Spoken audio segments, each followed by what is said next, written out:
สวัสดีครับพบกับมนุษย์ตะขาบนะครับช่องของคนบ้ารองเท้าวันนี้มากับ New Balance Field L Cell Super Com Elite V4 นะหรือเขาเรียกสั้นๆก็เรียกกันจริงๆว่า SC Elite V4 นะผมใช้ตระกูลนี้มาตั้งแต่รุ่นแรกนะรุ่นแรกก็จะบางนิดนึงแล้วก็พื้นด้านหน้าเป็นแนวเหมือนรองเท้าแฟลตนะก็เกาะดีมากวิ่งสนุกมากๆนะครับมันมากๆแล้วก็เบามากๆด้วยนะพอมาเป็น V2 เขาพัฒนาเรื่องการรองรับนะแล้วก็ปรับโฟมมาใหม่นิดหน่อยนะเริ่มมีการบากร่องอะไรมากขึ้นนะก็มีความนุ่มนวลมากขึ้นแต่คนตัวโตแบบผมก็จะรู้สึกว่าวิ่งอีซี่สบายแต่การวิ่งที่เร็วขึ้นในโซน3หรือว่าจะเป็นเทมโปเพสอะไรแบบนี้ก็จะรู้สึกว่ารองเท้ามันยวบไปจะรู้สึกว่ารองเท้ามันซิ่งจัดอีกทีหนึ่งคือวิ่งอินเทอร์วัลนะฮะวิ่งคอร์ดลงหน้ากระแทกปั้งออกไปเลยเนี่ยรองเท้าคู่นั้นมันมากๆนะมันขึ้นเพจ3สบายๆใน V3 ก็เช่นกันนะฮะอารมณ์ก็คือแน่นขึ้นกว่า V2 แต่ว่าก็ยังมีความนุ่มที่ค่อนข้างเยอะผมก็ใช้ได้แค่เป็นรองเท้า Easy อาจจะไล่ขึ้นมาโซน3ได้พอสมควรนะเป็น3บางๆ3ต้นๆอย่างเงี้ยก็วิ่งได้นะครับแต่ก็ยังเหมือนเดิมคือวิ่งเทมโปเรารู้สึกว่ารองเท้ามันหนืดนะน่าจะเหมาะกับคนที่เขาออกแบบชื่อจริงๆก็บอกอยู่แล้วนะว่าเป็นรองเท้า Elite นะ Elite ก็คือคนที่ตัวบางเล็กถ้าเป็นส่วนใหญ่นะครับเพราะฉะนั้นคนตัวโตแบบผมก็เลยอาจจะรู้สึกไม่เต็มร้อยกับรุ่น2และรุ่น3มารุ่น4เนี่ยเพิ่มมาเต็มแล้วนะเพิ่มมาหนาขึ้นไปอีกนะครับแล้วก็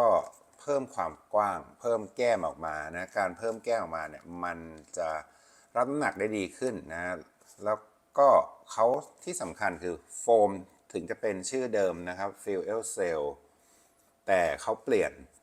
สูตรใหม่นะอันนี้เขาบอกว่าเป็น PBA 100%นะแล้วก็หน้าตาก็เปลี่ยนไปหน้าตาโฟมการบีบการจับมันจะรู้สึกไม่เหมือนเดิมนะครับอันเดิมเนี่ยมันเป็นซูเปอร์คริติคอลอันนี้มันเป็นแบบเขาเรียกว่าอะไรแบบของเหลวละกันนะก็เป็นซูเปอร์คริติคอลแบบหนึ่งแต่ขึ้นรูปคนละแบบกันนะมันไม่มีรูพุนแบบเดิมนะเห็นรูพุนไม่ชัดแบบเดิมอันนี้รองเท้าสภาพวิ่งไปประมาณ8กิโลนะครับจะเห็นรอยยับชัดเจนนะนี่ตอนแรกยังไม่มีรอยอันนี้มีรอยแล้วเนื้อเนี่ยมันมีส่วนผสมดูแล้วมีคล้ายทั้ง Lifestyle Pro และคล้ายกับ Zoom X นะแต่ว่าดูความแข็งนะมันแข็งกว่า Zoom X ชัดเจนแต่มันก็นุ่มกว่า Lifestyle Pro นะมีความด้านๆหน่อยๆออกแบบมาเยอะแยะมากมายนะครับก็ตัวนี้ก็น้ำหนักเยอะขึ้นมาสมควรแต่เวลาใส่เวลาถือเนี่ยรู้สึกนะว่ารองเท้ามันหนักน่าจะด้วยเอาท์โซลที่น่าจะเน้นความทนทานนะน่าจะนะดูใส่มาค่อนข้างเต็มนะครับแล้วก็มีความหนาที่ค่อนข้างมากเลยทีเดียวนะหนากว่ารองเท้าทั่วไปผมว่าหนาพอๆหนากว่า Adidas ที่ว่ากันว่าทนทานซะอีกนะอันนี้หนาประมาณเอ่อ2.6มิลนะ2.5มิล2.6มิลก็ถือว่าหนาครับความเกาะดีนะการสวมใส่ผมใส่ตรงไซส์นะก็รองเท้าก็จะเหลืออยู่ประมาณแค่นี้นะครับเอ่ในการวิ่งวันแรกเนี่ยการสวมใส่พอดีได้รับคำแนะนำมาจากท่านหนึ่งบอกว่าควรควรล็อกข้อนะรองเท้าคู่นี้แล้วก็2คือควรดึงเชือกให้กระชับดึงเชือกให้กระชับเพราะอะไรเพราะเขาบอกมาว่าเวลาวิ่งไปแล้วทั้งที่เรามัดปมแน่นแล้วไล่เชือกดีแล้วจะรู้สึกว่ารองเท้ามันคลายเชือกมันคลายออกนะผมวิ่งไปผมก็ขนาดผมดึงกระชับแล้วนะฮะค่อนข้างแน่นเลยแหละวันนี้ดึงค่อนข้างแน่นเป็นพิเศษนะครับก็ยังมีอาการหลวมในข้างที่เท้าเล็กกว่านะเท้าขวาไม่เป็นเท้าซ้ายเป็นนิดหน่อยนะก็ต้องมานั่งไล่เชือกใหม่อีกทีหนึ่งพอไล่เชือกใหม่อีกทีหนึ่งก็อาการก็หายไป Upper Phantom Fit นะมันเป็น Upper ที่เรียกว่าเป็นเทคโนโลยีที่เขาเคยใช้มาแล้วนะครับก็คนละแบบกับ2และ3นะฮะมันจะยืดหยุ่นน้อยลงกว่าเดิมดูเป็นผ้ายืดน้อยลงกว่าเดิมที่สำคัญคือผมว่ามันดูแข็งแรงขึ้นชัดเจนนะฮะอันเดิมเนี่ยเท่าที่เห็นเนี่ยทั้ง2นะ3จะเห็นน้อยหน่อยแต่2เนี่ยเห็นขาดกันเยอะทั้งที่วิ่งไปมันไม่เยอะมากวิ่งแค่100กว่า200ก็จะเป็นละอันนี้ไม่มีปัญหาดูแล้วจะไม่มีปัญหานะครับมีความทนทานเพราะว่ามันไม่มีรูโตๆแบบรุ่นเดิมนะหน้าเท้ากว้างสบายนะครับใส่สบายเท้าเหลือเต็มนะใส่ตรงไซส์ได้นะคนเท้า 2E ผมว่าเหลือนะกับรองเท้าคู่นี้ใส่เสร็จเดินไปครั้งแรกๆเนี่ยรู้สึกเป็นรองเท้าที่เดินไม่ดีนะอันนี้พูดกันตรงๆว่าเดินแล้วมันจะแบบไม่ถึงกับไม่ดีอ่ะแต่ว่า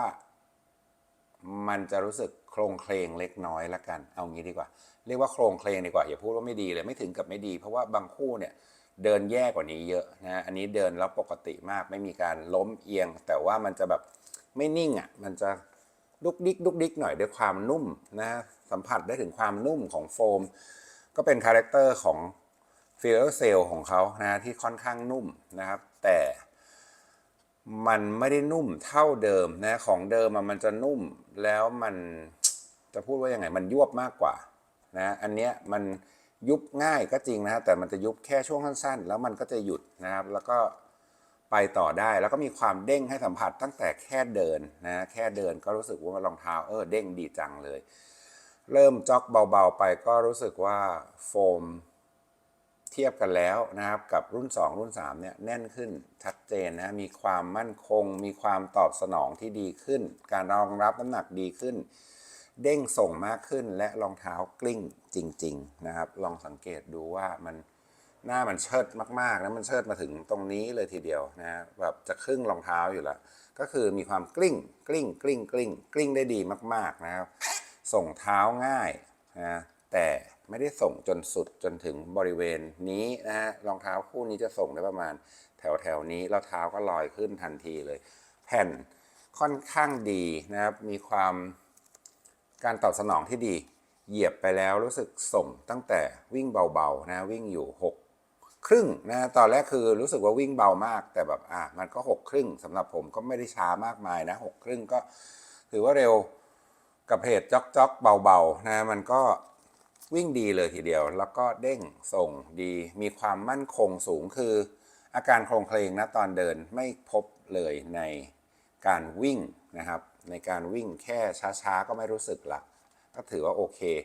มากๆล็อกเท้าอะไรดีนะจากเข็มขัดด้านข้างที่เราเห็นสีส้มๆเนี่ยมันเป็นเข็มขัดรัดเนาะมีทั้ง2ด้านล็อกเท้าได้ดีทีเดียวพอวิ่งไปสักแป๊บเดียวมันเหมือนกับว่าเราคุ้นกับรองเท้านะไม่ถึงกิโลด้วยก็รู้สึกสนุกนะรองเท้าดูรอบขาเป็นรองเท้าที่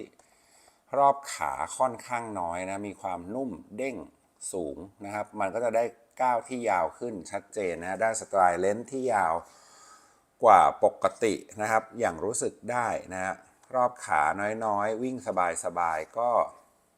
สนุกดีเร่งเร็วขึ้นเรื่อยๆนะครับเร่งจน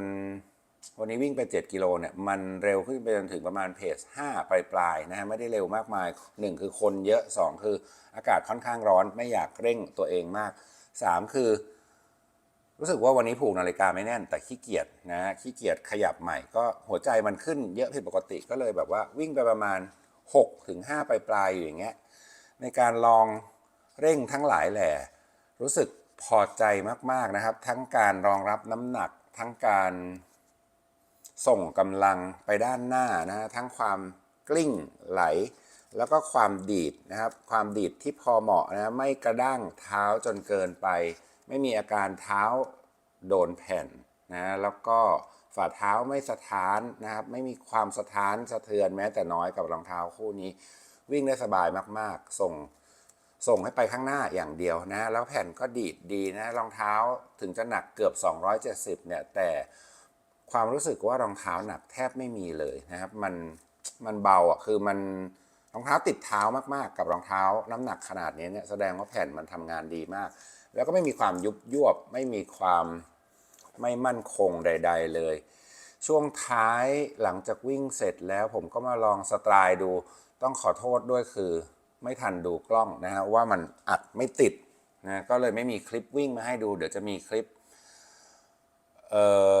ย่ำมาให้ดูกันเฉยๆก่อนนะครับกลับมาบ้านผมก็มาลองวิ่งอยู่ที่ถนนหน้าบ้านนะเหมือนเป็นรันเวย์ส่วนตัวหน้าบ้านเพราะมันเป็นทางตรงยาวๆนะแล้วก็ค่อนข้างเรียบไม่ได้มีเนินแล้วก็ไม่ได้เป็นทางลาดชันลงไปรองเท้าเร่งง่ายมากเร่งจนน่ากลัวด้วยนะครับคือวิ่งได้จนถึงเพจขึ้นไปถึงเพจ230นะลองอยู่2รอบก็คือมันได้จริงๆแบบถือว่าเซอร์ไพรส์มากกับรองเท้าคู่นี้นะฮะเพราะว่ารองเท้ามันค่อนข้างจะเนี่ยลองดูทรงดูจากน้ำหนักอะไรมันไม่น่าไปได้นะมันไปได้สบายๆแล้วคือยังมีแรงเหลือนะครับมันยังไปต่อได้อีกแต่ไม่ได้ไปต่อคือทางมันหมดเท่านั้นเองนะเจอหมาเห่าด้วยก็เลยไม่กล้าไปต่อนะเรียกว่าเป็นรองเท้าที่เซอร์ไพรส์นะครับถือว่าถูกใจมากคนที่จะมาใช้คู่นี้เนี่ยน่าจะเป็นคนที่ชอบแนวรองเท้า Adios Pro อะไรแนวนั้นนะฮะแล้วก็เรียกว่าอะไรคิดว่า Adios Pro มันวิ่งดีแต่มันใส่ไม่สบายคู่นี้ใส่สบายกว่าเยอะแล้วก็ให้ความไหลที่ใกล้เคียงกันนะแล้วก็มีความนุ่มนวลมีความเด้งมีความดีดมากกว่า Adios Pro ไหลเนี่ยผมจะพูดว่าอะไรดีเมื่อกี้ผมคุยกับเพื่อนขออนุญาตหยาบคายนิดนึงคือผมบอกว่ามันเป็นรองเท้านรกนะมันวิ่งยิ่งไปมันก็ยิ่งกดได้เรื่อยๆแล้วก็ไม่มีความยุบยวบเลยจริงๆคือมันอยากจะให้เราไปท่าเดียวนะครับแล้วก็วิ่งคือเร็วขึ้นเนี่ยแต่รอบขาไม่ได้ขึ้นนะแต่ยิ่งกดก็คือยิ่งได้สไตล์เลนส์มากขึ้นไม่มีอาการกดแล้วยวบถึงพื้นแม้แต่น้อยนะก็ถือว่าพอใจกับคู่นี้เลยทีเดียวนะครับก็อย่างที่บอกคือถ้าไม่ซื้ออาจจะเสียใจและเสียดายเพราะว่าได้ข่าวว่ารองเท้าคู่นี้รุ่นนี้เข้ามาน้อยนะพอสมควรแล้วจะเข้าอีกทีหนึ่งก็คือน่าจะเป็น 2-3 เดือนนะก็คือเปลี่ยนสีใหม่ไปเลยแล้วก็น่าจะนานแล้วก็ออกมาในจำนวนที่น้อยลงไปอีกนะครับคือรุ่นนี้ผลิตน้อยจริงๆนะนำเข้าได้น้อยด้วยก็ถ้าใครสนใจก็อยากให้รีบตัดสินใจกันนิดนึงนะกับรองเท้าคู่นี้นะครับ SC Elite V4 ราคา 8,900 บาทส่วนลดแล้วแต่ร้านนะฮะแล้วก็แล้วแต่ท่านจะหาได้นะครับขอบคุณ New Balance Thailand นะฮะสำหรับรองเท้าคู่นี้นะครับเดี๋ยวจะลองวิ่งต่อดูเก็บระยะไปเรื่อยๆนะฮะกับคู่นี้ที่พอใจมากๆเลยทีเดียวเป็นรองเท้าที่วิ่งสบายอีกคู่หนึ่งนะแบบไม่สร้างความเจ็บปวดให้ความนุ่มนวลสบายมากๆเลยทีเดียวกับ SC Elite V4 ขอบคุณที่ติดตามมนุษย์ตะขาบนะครับทุกช่องทางทั้ง Facebook YouTube Thread Instagram X TikTok และ Lemon 8นะครับสวัสดีครับ